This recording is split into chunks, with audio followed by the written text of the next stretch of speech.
From knockouts to tap-outs. It's all over! Inside the octagon and beyond. Is this not real now? Are we pretending? We're rich, baby. Break out the red panties. This is the MMA Report with John Pollock. Unbelievable! Here we go!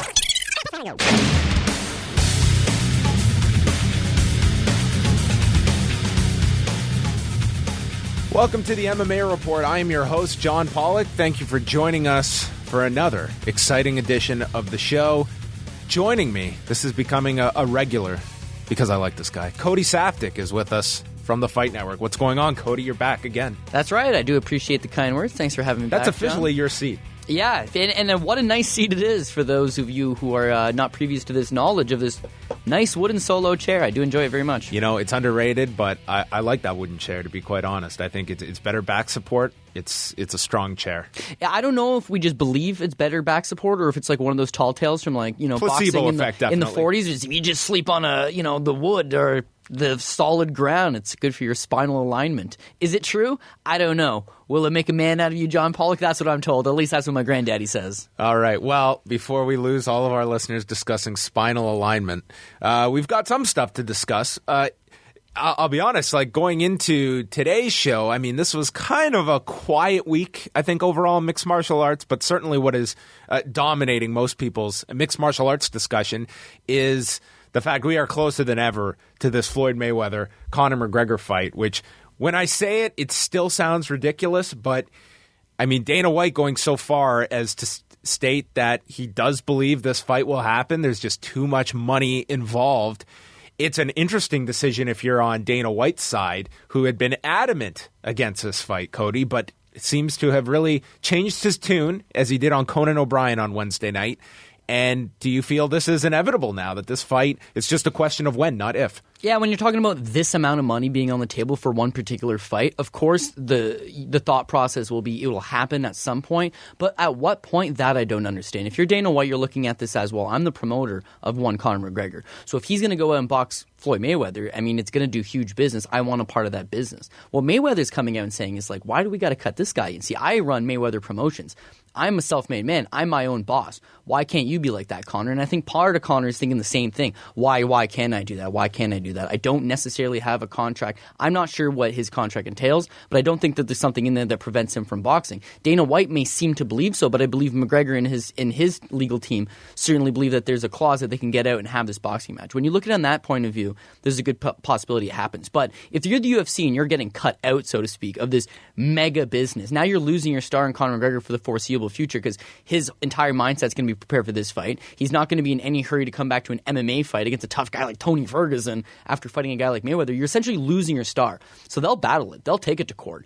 I would see it's something almost like when Ricardo Mayorga was supposed to fight Dean Thomas for Shine fights. Don King's like, I'm not going to lose Ricardo Mayorga here, my former world champion. That fell apart like the day of. Yeah, because he puts a last-minute injunction in.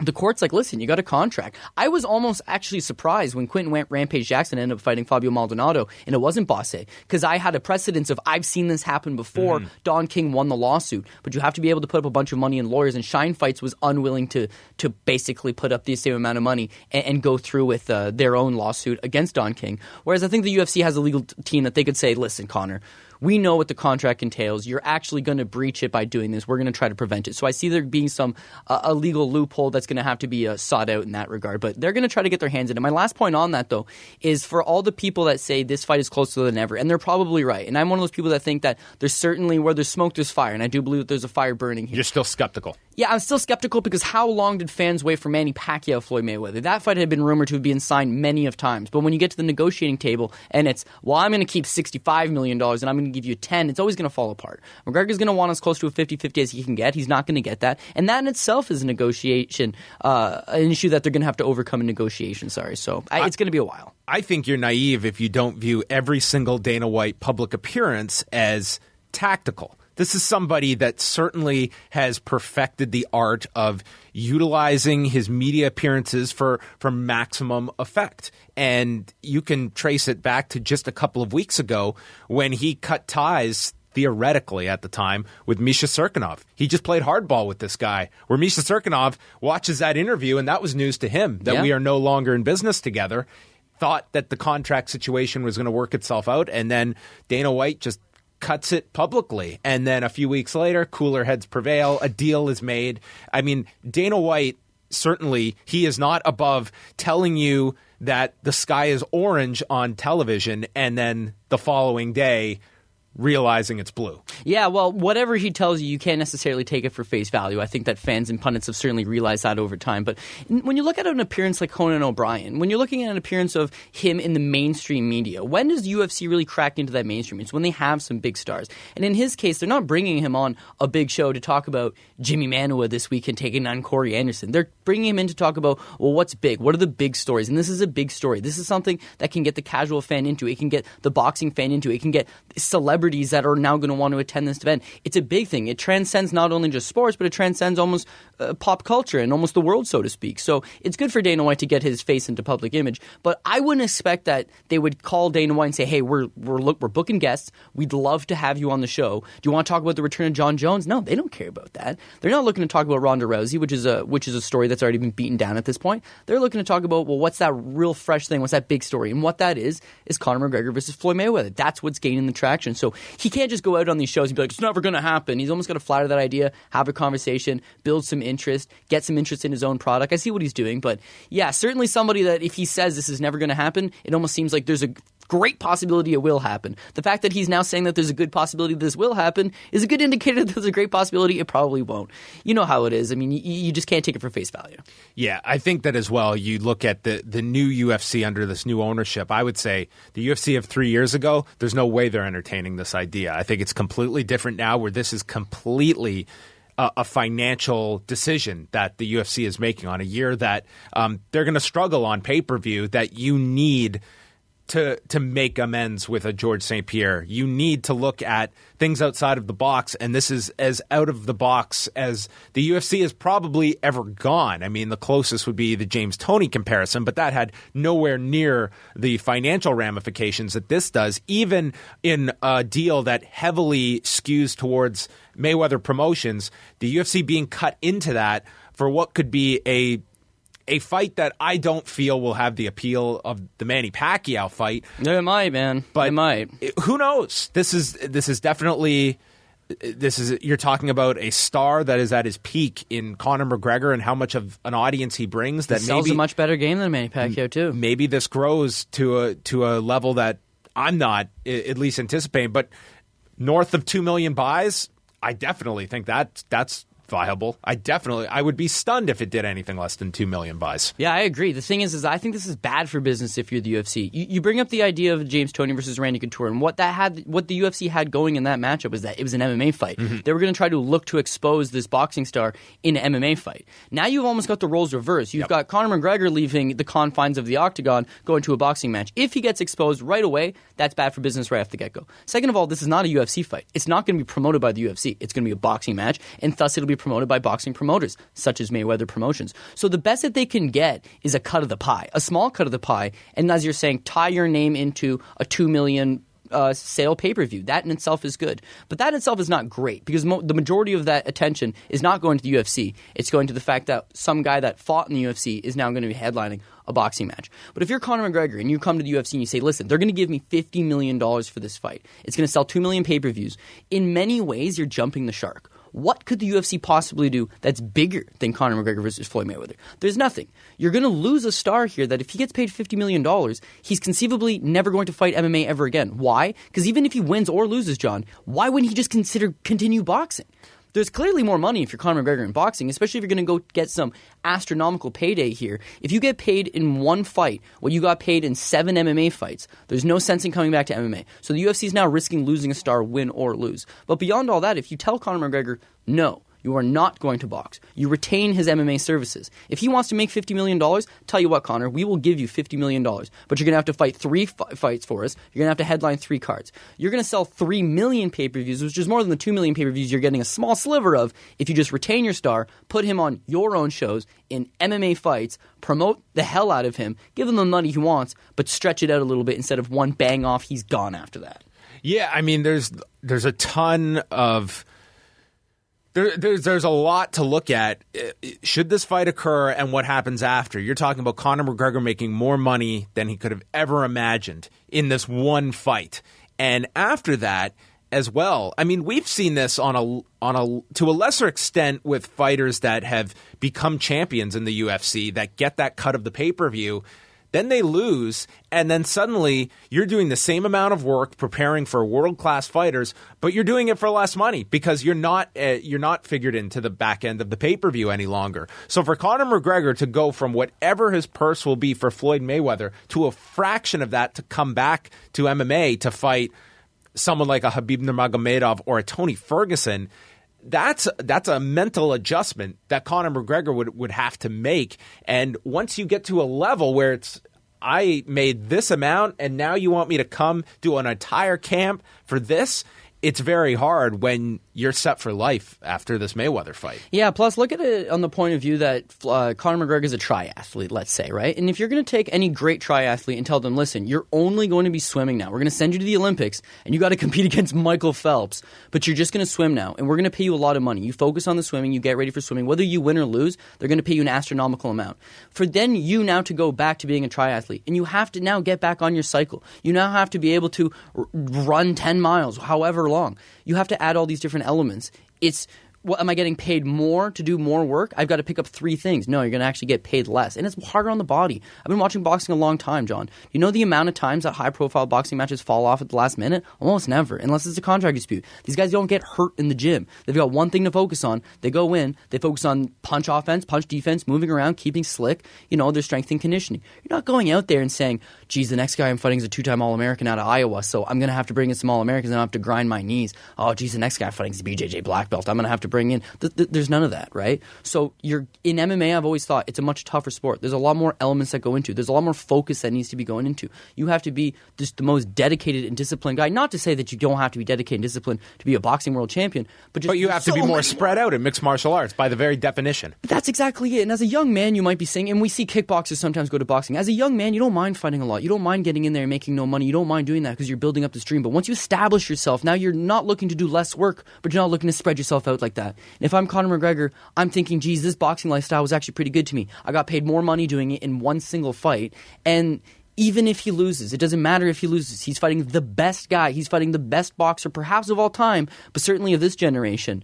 There's really little downside if he doesn't go out there and get the win. He could still conceivably box against other guys a couple more times. The money's going to be there. He doesn't have to return to MMA. And if I'm the UFC, that thought scares me, especially if I'm the new UFC owners who bought this thing, promised my investors that I would double up the profits, and now I've lost Ronda Rousey. I'm now taking a risk on losing Conor McGregor. What do I got beyond that? I can't take the risk. When you look at this fight, I mean, I don't think there's going to be many people going out on a limb to look at Conor McGregor coming out of this with any semblance of a victory. At most, you're looking at someone that maybe he is able to land one shot on Floyd Mayweather, which is an if right there. I mean, hell of an if. You look at Shane Mosley, who is celebrated for a guy that was actually able to connect with Floyd Mayweather in their 2010 fight. Now, Conor McGregor is a massive star, and we've seen massive stars lose before within their own world, and it hasn't affected their drawing power. Kimbo Slice, Ronda Rousey, Chuck Liddell come to mind. Would Floyd Mayweather thrashing Conor McGregor, do you feel that it would have a significantly negative impact on his drawing ability in mixed martial arts, or do you feel that he is at a level with his personality that audiences, especially casual ones, they're driven to personalities fighting, and that this loss, while it will be viewed the next day as he's done, will that be the reality? Yeah, I don't think it'll be the reality. I mean, you talked about it. When you're larger than life and you have a fan base and you have interest in you, that interest will always be there. It will take a couple losses, but that interest will certainly remain.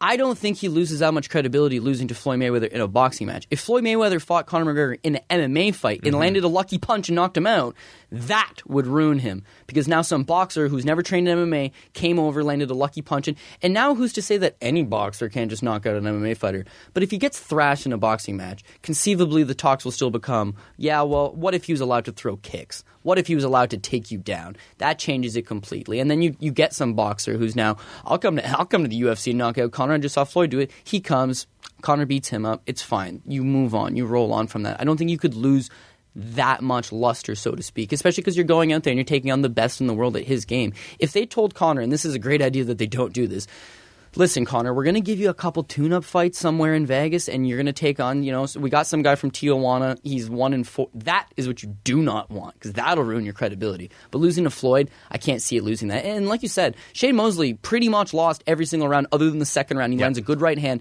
and that's almost still not his legacy. The guy's a fantastic world champion. But most of the talk is still, oh, man, remember when he landed that? Ricky Hatton got knocked out in, the 9th round? But he gave him a good 9 rounds. It's just like, oh, man, Ricky was landing some shots. You can still get some type of moral victory, and that's all I would assume Conor's going to get out of here, because an actual victory seems astronomically out of the question. Who knows? It's the fight game.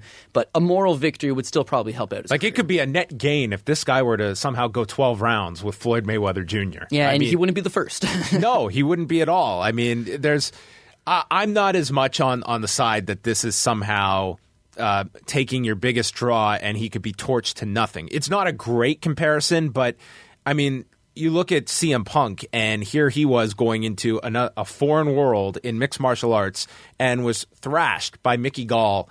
He could walk back to professional wrestling tomorrow, and he would be a massive deal. And to be honest, the reason this guy hasn't been cut is because there's the belief that this guy will command an audience the next time he fights, even after a one-sided defeat to Mickey Gall back in September. And again, I mean, he was fighting someone that was a very talented fighter, but hardly the greatest of a generation, which is what we're talking about here. Well, that's exactly it. Let's say tomorrow CM Punk signs a wrestling deal. He decides to go back to professional wrestling. There's going to be those people that are laughing at him. There's people that are going to be making those memes. But at the end of the day, you're still tuning in to watch the guy. It's always been a talk of whether they love you or they hate you, they're tuning in to watch you. If they love you, they're tuning in because they love you. They want to see you. And if they hate you, they're tuning in because they want to see you get defeated. But that model, that comes from pro wrestling, being a babyface and a heel. That's worked for 100 years. That model still works. And when you look at the success of pro wrestling now, that model obviously still works. They have a great fan base. And when I look at some of the fighters now, and I know people who are martial artists and who are really a big fan of the actual sport and the actual intricacies in it, they don't like to hear it. But the fact is, the big stars are the people that can go out there and talk. The people that went out there, even guys like Chuck Liddell and Dan Hardy, they weren't particularly great on the microphone, but they look the part. You got to have the look. You got to have the personality. Fighting will only get you so far. Fighting and winning 7, 8, 9 fights at a time will only get you to a Francisco Trinaldo who just had the losing streak snap or winning streak snap, or a Max Holloway, or guys that are supremely talented athletes, a Yoel Romero, but they're not getting their due, and people are upset, but they're not overly upset. They're like, well, I think Yoel should get the fight, but I'm not going to lie, I really kind of want to see the George fight first, so I'll give it a pass. Why are you giving it a pass, right? If you really care that much, then you don't want to see the George St. Pierre fight. But you want to see the George St. Pierre fight because he's a star. And stars are stars. And it doesn't matter that George's last fight, John, was 3 years ago. And probably the worst performance of his, career, really. I mean, he took the most damage in that fight. Most people thought that he had lost that fight. I didn't think he lost that fight. But no doubt it was very, very close. I think it comes down to that first round, how you score. Yeah. And I gave it to St. Pierre based on those elbows to the side of the head. But you're right. You and I were in the minority. Yeah, we're in the minority, right? But is the interest still there to see George St. Pierre? Yeah, because he's a star. Of course. You can't take that away from him. I think it's one of the granted, what you said is accurate, that a pattern of losses and declining that will probably have its impact on you. Yeah. Others like Kimbo Slice, I don't think it mattered to people. They were seeing a superstar fight and on free television, and they were drawn to this guy. And I've never seen the case where just one loss in mixed martial arts has killed a superstar. And we just got that latest lesson from Ronda Rousey and her fight with Amanda Nunes.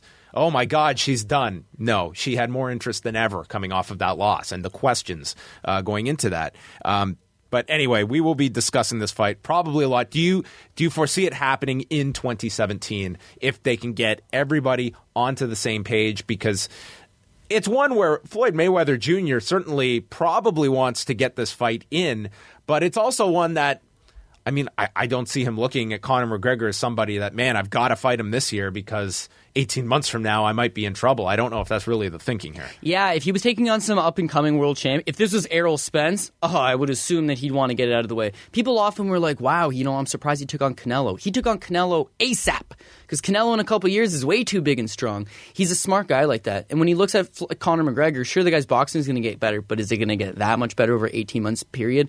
I don't think so. The one thing he's got to worry about is that he's a reflex-based fighter and he's turning 40 years old. When you're a reflex-based fighter, at some point those reflexes get shot, even just a little bit. Once you start to lose your legs just a little bit, that ability to move away, you're going to get yourself in trouble. And when you look at the fights that he's had trouble in, the few and far between, let me tell you. But certainly those Marcos Maidana fights. And I remember, I'll never forget it really, the commentator saying during the first Marcos Maidana versus Mayweather fight, this is not an MMA fight. This is a boxing match. And what he meant by that is Marcos Maidana is bum rushing him. He's throwing punches. He's cornering him off. He's not looking to have a chess match. He's looking to brawl. And that posed Floyd all types of troubles. So if Conor McGregor is looking at a fight like that and saying, okay, you know what? I can't go punch for punch with Floyd Mayweather. In fact, nobody can go punch for punch with Floyd Mayweather. But what I can do is I can tactically outsound this guy. I have good footwork. I can corner him off, punches and bunches. If I have the cardio to go 12 rounds, which, by the way, I don't think he does, but if he was to get his cardio up and he can go 12 hard rounds, then who's to say he can't at least certainly make it interesting? So if you're Floyd, you got to think, okay, this guy's, 28 years old. He's getting better every single day. I'm 40 years old. I'm getting a little slower every day. At some point, we should match up. But that being said, I've seen, Floyd Sr. still beat up that Charlie Zelenoff guy. So, at some point the reflexes will still be there for Floyd, and I still think he gets the win. But not to say that Conor's in the same level as Charlie Z. I just mean it's two different sports, right? So unless this is pros versus Joes, where the pro is so shot that the Joe's got a legitimate chance here, I just don't see it happening right now. Earlier this week, a clip came out with Joe Buck doing a sit-down interview with former welterweight champion Matt Hughes, and this is going to be airing not till like this summer. I mean, they're really strange. They're really stockpiling these episodes. But Matt Hughes stating that he is at least entertaining the idea of fighting again, which I don't think comes to a surprise to many people, given that this was a guy that was sent into retirement kicking and screaming. He did not want to end his competitive career, but he had a job with the UFC. But he was part of the series of cuts after the sale. He was cut last year, along with Chuck Liddell, another guy who it would not stun me if this guy were to fight again, because another one who never wanted to retire. But do you like this idea of Matt Hughes? And, I mean, he didn't say Bellator and he didn't say Royce Gracie, but he did state it could be someone that's been in this seat. And, yes, Joe Buck has interviewed Royce Gracie on his program as well. A rematch of UFC 60. This, to me, is right up the alley of Bellator's thought process. Oh, yeah, hell yeah. First of all, I can't take any credit of this because I was actually quite far off, but I've been telling people for quite some time now, Matt Hughes is going to come back. The guy's a competitor. He will come back. And what I really, really, really thought the UFC was going to try to do is that they would try to do him versus Matt Serra in a rematch probably at 185 pounds on the first New York show. It's a big draw. You got Matt Serra from New York. It's a grudge match. Why not? The thing is, they're not into those type of fights. You know who is in those type of fights? Bellator. And that's exactly what you mean. It's right up their alley. If you're Matt Hughes, you got to look at the fact that I thrashed Royce Gracie the last time. He's gotten infinitely older, and by the way, I'm still in pretty good shape. The guy's always kept in magnificent shape. And whenever you see him at UFC events or you see him out in appearances, he looks in tremendously good shape. There's no doubt in my mind that Matt Hughes would probably go in Zions country breakfast. I tell you what, for anybody who's never done haying before, which is, you cut out the crops, the hay, the field, you have to let it dry for a couple of days, flip it, make sure the moisture's out, then you just bale it. And you need someone to stock the bales of hay into a silo. It is probably one of the most difficult things in the world. This is an Iowa country boy who's used to hang. Let me tell you, even if he hadn't trained in a couple of years, if he got his hands on you, you would be like, oh my God. Plus, I'll tell you what, his brother Mark Hughes is identical to him. Who's to say that Matt Hughes is really even the one showing up here? All jokes aside, though, it's a good payday for a guy like Matt Hughes because there's not a whole lot of risk in fighting a guy like Royce Gracie. I think I can conceivably beat him. If Bellator is going to give me some good money to come in, headline a fight that the fans likely want to see, then I'm in. The UFC's not paying me any money now. I had some loyalty to them, but they just severed ties with me. It's new ownership. I got to take care of Matt Hughes first and foremost. And Matt Hughes is in good shape right now and not all that old. So it makes sense for him going down that route. I really think that if the UFC wants to stay relevant in today's landscape, they got to think of what's next. They're not bigger and better, but they got to think of ways to be able to draw in that traction. And in many ways, what Vitor Belfort was saying about the Legends division, I don't agree with everything he's saying in that Legends division, but that would make some sense. Put Matt Hughes' fight strictly on Fight Pass. Draw people in to buy Fight Pass. It doesn't even have to be a UFC card, John. It could strictly be, we're going to have a card in Las Vegas where we're going to put 3 or 4 fights on. It's only streamable on Fight Pass, and it's going to have a guy like Matt Hughes on. Put your loser leave town matchups where if someone loses this fight, they're cut. Put the tough guys on tough that don't get offered a contract after. Tell you what, they're going to have a fight off, and the winner is going to get offered a contract. The loser. I know it sounds gimmicky, and it is gimmicky, but that's how you retain someone's audience, the audience, and someone's attention in 2017. You have to have different if you were to options. put Matt Hughes on Fox, that does a big number. I mean, it goes right back to our point about stars and who are perceived as stars in this sport. And while Matt Hughes, not necessarily Conor McGregor, but this is a guy with Hoist Gracie that those guys did 600,000 buys for their fight in 2006. Matt Hughes was a star coming off of Tough season 2 and was throughout his career. I mean, not at the level of a Chuck Liddell, but he had his moments. Oh, yeah. And people still want to see stars fight. And Bellator has tapped into that, and they are not apologetic about it. And they realize there's an audience that wants to see Matt Hughes. There is probably an audience that would continue to see Vitor Belfort if he leaves the UFC after this next fight that Absolutely. he's discussing. The UFC is clearly not in the business of promoting these fighters. Why though? Why? Why not? Because is it a health concern? Is that the concern here? Which I do understand, don't get me wrong. But I don't understand why not tell Vitor Belfort, Vitor, I'll tell you what, you don't want to fight top contenders anymore.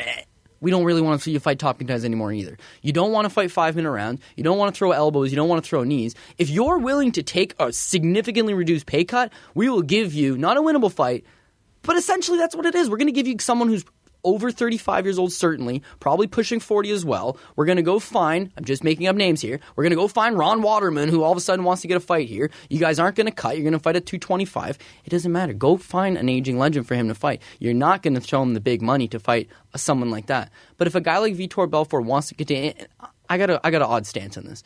Half of the MMA community is in favor of retire these guys when it gets to the point, and we don't want to see them take damage, and you got to save them from yourselves. And the other half of the people are of the thought process of, that's a full-grown man, this is how he makes his money, and he can do whatever he chooses to do. There's certain guys like Sean Salmon, you have to retire Sean Salmon, but guys like Vitor Belfort, I get he's getting knocked out. You're not going to force Vitor Belfort into retirement. If he wants to continue to fight, he can continue to fight. But I don't see why the UFC just has to cast these guys aside. If Chuck wants to come back, well, I'm going to match up Chuck with Vitor Belfort. Like I said, I would put it on Fight Pass just because they really seem to want to drive people to Fight Pass specifically. If you put it on Fox, you run the risk of someone seriously getting hurt on Fox, the fight being a complete stinker and being a bad reflection of your promotion on Fox, or just people, there's not the interest there. But if you put it on Fight Pass, you know the people that subscribe to Fight Pass are hardcore fans. And to the outside hardcore fan that hears Chuck Liddell's coming out of retirement and he's going to fight Vitor Belfort in a Legends match, how do I watch it? Well, you can pay the $9 on Fight Pass in. It's also, I think the biggest difference is the fact that Bellator is looking at say a Matt Hughes versus Hoist Gracie, or matching these guys with people at similar competitive levels to them. Absolutely. Whereas in the UFC, it's so contingent on building contenders, and you get the opposite, where it's Yair Rodriguez dismantling BJ Penn. And I don't think there's a big audience that grew up as BJ Penn fans that want to see him sacrificed to the Wolves of tomorrow. And that to me is the biggest difference. It's that BJ Penn, people will still tune in to see this guy fight, as they did for this fight with Yair Rodriguez, but I think they want to see more of these style of fights where it's a winnable fight for BJ Penn, at least on paper, whereas this fight with Yair Rodriguez, it was just difficult to watch if you were really invested in this guy. Yeah, and see, that's the tough part, right? If you're a BJ Penn, I think he would have had a lot more success the later years of his career in Bellator because they would have matched him up accordingly. It would have been winnable fights. And at the same time, they're not looking to go throw you against the number 1 guy in the world, the number 2 guy in the world. They're not trying to build you in that. They're trying to bring in guys so that they're going to come watch BJ Penn against whomever. But they're going to see the co-main event, which is a Michael Chandler. They're going to see Emmanuel Sanchez. They're going to see the guys that they're trying to rally behind, build these guys up, your Antonio McKee Jr.'s, James Gallagher. They have good talent that they're building up, but they need to bring in those eyeballs specifically to those matchups. You don't really get anything by throwing these guys in and getting them smashed. But the issue is, if let's say you're BJ Penn, you sign with Bellator, and Bellator says, okay, we're going to give you a non-ranked contender out of Kansas, because the show's going to likely be at in Thackerville, Oklahoma, or in Mundane, Matt Kansas. Hughes and Hoyce in Mulvane or Thackerville. Could you imagine? I can absolutely imagine. If you give him some random guy from on the regional scene over there, then you're taking the risk of what if this guy loses? What if he gets Josh Koscheck versus Mauricio Alonso? That's bad news for us. But match him up with another aging veteran. And I know what you're saying. Well, these guys are not in great shape. Watch those Where Are They Nows. Most of those guys are like, I'm in for another one, man. Joe Stevenson is like, I'm gearing up to fight in the UFC again. It's like, shit, I'll watch it, but I don't know if that's a good idea, man. You're on the same season as Jesse Taylor. He's 3 times your size. We'll see how it plays out, but I mean, that one could get really sticky. I'm down to see legends. I don't want to see them get thumped. I don't want to see them overmatched. Bellator does a fairly good job of matching them out evenly, and for that reason, Matt Hughes would do a lot better there than the UFC offering him some up-and-comer or even a matchup like I don't know. There's just a lot of bad matchups for him in the UFC, obviously, because those guys are at the top of their game. So even if the talks are, as they're classified, preliminary, I mean, let's not get too ahead of ourselves that this happens, but if they're at least entertaining that, how have they... I mean, Chuck Liddell has to be on their agenda. Yeah, see, here's the thing. He's 47, but when I last sat down with him, it was April of 2015 for the UFC card in Montreal. My God, that guy, he would have fought the next day if he was asked. Yeah, you always see those really funny videos of Chuck at events, and everyone's like, oh, Chuck's fired up, and he's rolling with punches. That's the competitive fire in him. He sits cage side, and he thinks, I wish I was in there. That's what I wish I was doing right now. That's who he is. You do go back to his retirement speech, though. He's obviously very emotional, and he kind of just says, I can't keep doing this. He more or less basically, it seems like he had accepted it, but he's always going to be there with him. The scary thing about Chuck is that he was getting knocked out near the end of his career, and in almost like very spectacular fashion. And I think in hindsight, Rich Franklin's not the biggest power puncher out there, but you're laid stiff. And Rashad Evans, I mean, not really the biggest power puncher out there, and you're laid stiff. That Shogun fight, laid stiff. These are not just, he got finished. And Vitor Belfort, I mean, he's getting beat up, but listen, when Chris Weidman's mounted you and pounding you, and Jacare's mounted you and pounding you, and Mousasi's mounted you, well, that's going to happen. But when you're getting completely knocked stiff standing like that, that's a real bad look. And that is what you don't want to promote. When I look at Matt Hughes, I think, he's been knocked out a couple times, but he was getting outworked. He was getting a little bit older. Put him in a competitive matchup with someone his own size, his own skill level, maybe not skill level, but around the same type of, I can't even say mileage or wear and tear. Matt Hughes is literally the most traveled guy you've ever seen in your life. But just give him a good fight like that, and he can make it happen. With Chuck Liddell, you risk the same thing as I just mentioned with Mauricio Alonso, Josh Koscheck. A nobody, unheralded guy at this point could just land that one shot on Chuck, and we just don't know how his chin's going to hold up. Main event from this past Saturday, we saw Kelvin Gastelum defeating Vitor Belfort, and then afterwards it was Kelvin Gastelum asking for Anderson Silva and now being granted Anderson Silva for that UFC 212 card on June the 3rd in Rio de Janeiro. Do you like this fight? Yeah, I do actually like this fight a lot.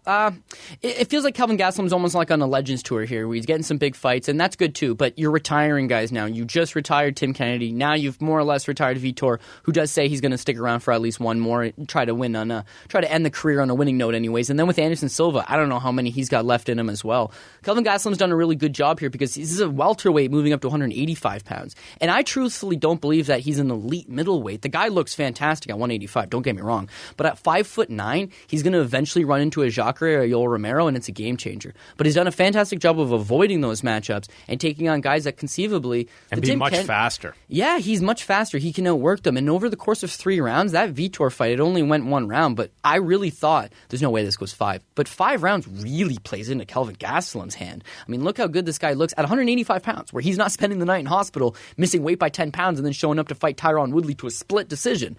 When he's at 185 and he's replenished, this guy's as good as any. It's just at 5'9", and he doesn't have the wrestling base to take down a guy like Yoel, and now you've got to strike with a guy who's faster than you, more athletic than you, and just has that much more size. There's a reason why there's weight divisions. So I do like the fight with Anderson Silva. I think it is a good fight. I think with Kelvin Gastelum just beating one Brazilian legend, you have that storyline now with amongst Brazilian fans of, well, Anderson's going to beat this guy. And it still is a fun fight. So I do like that one. Yeah, I think that this is kind of in the middle of what we're talking about, where it's, Kelvin Gastelum is still someone that we're seeing on the rise. Whether that's going to ultimately be at middleweight or if he will make. I mean, he keeps talking about wanting to go back to welterweight despite the success that he is having at 185 pounds. But it's also unique to watch, a number of these fighters that are moving up in weight and having success there, where it's Todd Martin wrote about this week on SureDog, and you look at different fighters. I mean, Anthony Johnson's a perfect example. It's a lot of that you look on paper of how much size I'm giving up, but what are you bringing as a lighter fighter to some of these weight classes? Or in Anthony Johnson's case, I mean, he's really not he's one of the bigger light heavyweights. It's crazy that this guy was fighting at 170, but it's not necessarily this jump into the deep end by moving up a weight class, at least for a cross-section of fighters. Yeah, certainly not for a period of career anyways. If Kelvin Gastelum just wants to flatter a couple fights at 185 pounds, get his nutrition in order, get his body in order, and then eventually drop down to 170, at least he can take some fun, marketable fights in the meantime and get paid for them. There's certain fighters that I think could move up and have some success. However, there's also fighters that are going to base they're relying on their size for the division. A George St. Pierre moving up to 185 pounds, I don't know, that's a great decision for him. A guy like Khabib, who is known for that wrestling prowess, being able to take guys down, control them largely when they hit the ground. Well, how is he going to be able to do that if these guys are welterweights? That's always going to be a non-factor. But Kelvin Gastelum, I do really got to credit this guy, John. We do talk about, UFC trying to build stars, and very much we've had this discussion before. Ask and you shall receive. Take that microphone. Ask for a fight. Build yourself up. Whether he thinks he's the best middleweight in the world, you know what he's doing? He's talking about, George St. Pierre doesn't deserve this fight. And, he does actually match. I think he matches up fantastic against Michael Bisping, if we're being honest here. And then ask for Anderson Silva. Ask for those big fights. Go ask to headline cards. Be vocal. Even a guy like Jeremy Kennedy. Canada's Jeremy Kennedy. He was on he was on the Fight Night Brazil card. Yep. Fight Pass portion. This is a guy that fights in a division that's very populated. There's 100 featherweights. And what he does, I'm non-ranked. I just had a nice little win here on a free portion of a free card. He takes that microphone and he says, I want Andre Feely. I want Darren Elkins. He likely is going to end up getting a fight around that. And what that is you have just jumped ahead of the pack from a bunch of other guys who are probably as talented as you, who just said, whoever the UFC puts in front of me. Kelvin Gastelum will get this Anderson Silva fight. There's a draw. There's interest now. People are talking about it now, and the fight makes sense. Kennedy did the same thing. He's on a lesser scale, but he took the microphone and he opened up his mouth, and that in itself is a step in the right direction. Yeah, I think that with those guys, listen, I think that there's this belief that you don't want to.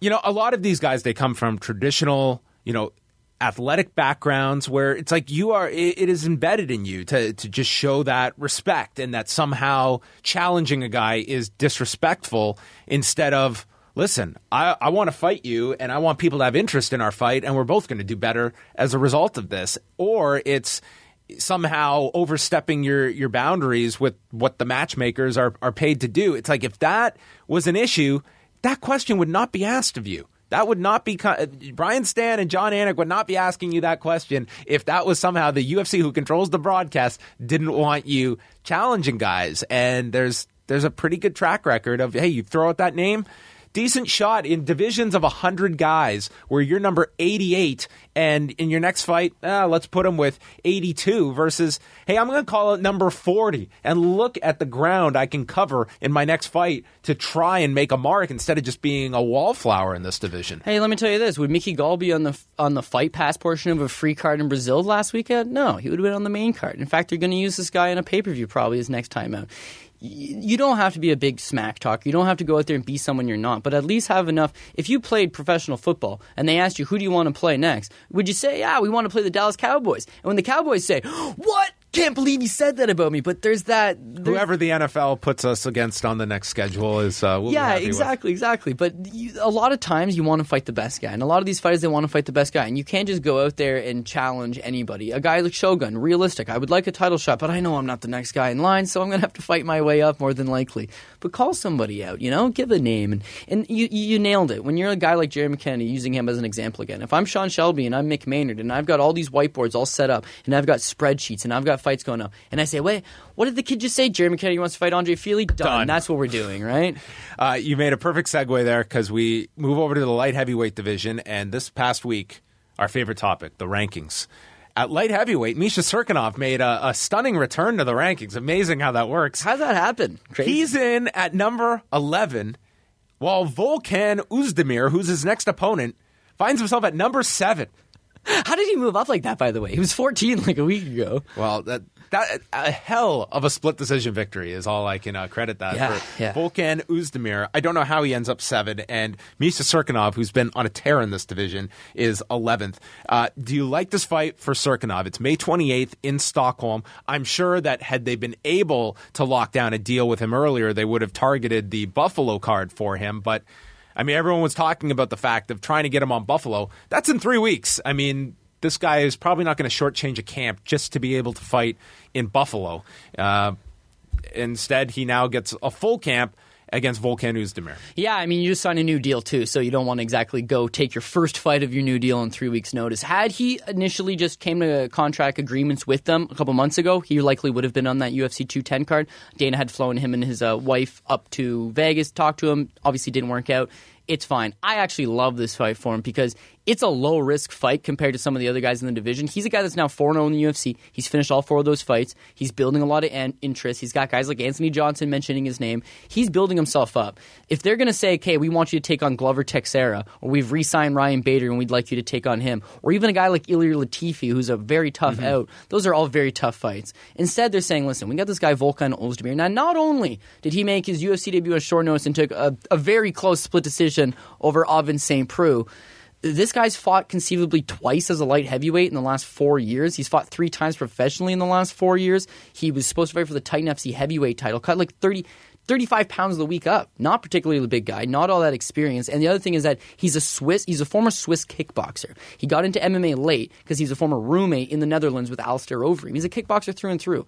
If I'm Misha Cirkunov, this is what's being presented to me. First fight on your new deal, which I want to get out of the way and I want to have a good performance. You're giving me a guy that's not known for his ground abilities whatsoever. I get a trip out of Sweden because, Misha's predominantly fought in the US and Canada. He's never been able to kind of go out and fight internationally. So I get to go build my international audience, which because he's Latvian, he does have a good European audience already. Go fight a guy that's ranked higher than me somehow, and I've got a good shot to beat this guy, get a performance bonus, look good, and say, hey, I beat a top 10 guy in the UFC. That almost seems low risk for him. So in terms of that fight for Misha Cirkunov, I love the fight. Final thing, the UFC is in London this weekend. The Fight Pass, it'll be on Fight Pass, and the main card also airing on Fight Network in Canada at 5 Eastern. Main card, we've got Arnold Allen against Makwan Amirkhani. Marlon Vera, who's a late replacement for Henry Briones, takes on Brad Pickett in his retirement fight. Gunnar Nelson against Alan Jouban, and then your main event, Corey Anderson taking on Jimmy Manuwa. What stands out for you, at least on the main card? Yeah, it would have to be Jouban versus Gunnar Nelson. Yeah. I mean, that's a fantastic fight, especially when you look at both styles. Gunnar Nelson coming from that karate background, he's a lot more lackadaisical. He picks his spots, and he's very excellent at finding that opening and exposing it. Jouban, the opening's there because he just fouls wild. He's wild and he's reckless, but that ability to push that pace, that ability to break a guy down. I mean, I wish this was a 5-round fight, to be perfectly honest with you, because I really think that Rick Story versus Gunnar Nelson fight is the best indication of what you can do to Gunnar Nelson if you stuff the takedowns, take him to deep water, and box him up. Jouban can do that, but in a 3-round situation, he's certainly got to worry about that takedown, and he's certainly got to worry about the ability that I'm now going to move forward and attack someone who's a brilliant counterpuncher. So it's not necessarily a style that he's seen before, but if I could only watch one fight in the entire card, even though that's the best fight, I owe it to Brad Pickett to watch that fight with Marlon Vera. I'm under the impression this will be Brad Pickett's last fight. He's going to call it quits after this. And what a career this guy's had. Never attained the highest levels despite beating some world champions in his day. But someone who just literally always brought it, win or lose, always had a good attitude, positive guy. And this is probably a retirement that's been put off a number of fights now. So I wish him nothing but the best in taking on this short-nosed replacement. Dangerous guy coming out of Jackson Winklejohn and Cheeto Vera. So that one should be very interesting. Yeah, it should be a pretty cool scene, the fact that it's happening in London. Yeah. And thankfully his fight didn't fall apart at the last minute, which would have been heartbreaking for the guy. That is going to wrap up the show. Thank you to all of you for listening. We will be back next week with a brand new show. It drops every Thursday at FightNetwork.com, and you can subscribe to the MMA Report with John Pollock on iTunes, and give Cody a follow at CJ Saptic on Twitter, and let him know about your thoughts and feelings. Yeah, I love it. My favorite thing to vocal talk community about. out there, Cody. All right, that's going to wrap it up. Thank you very much for listening to another edition of the MMA Report.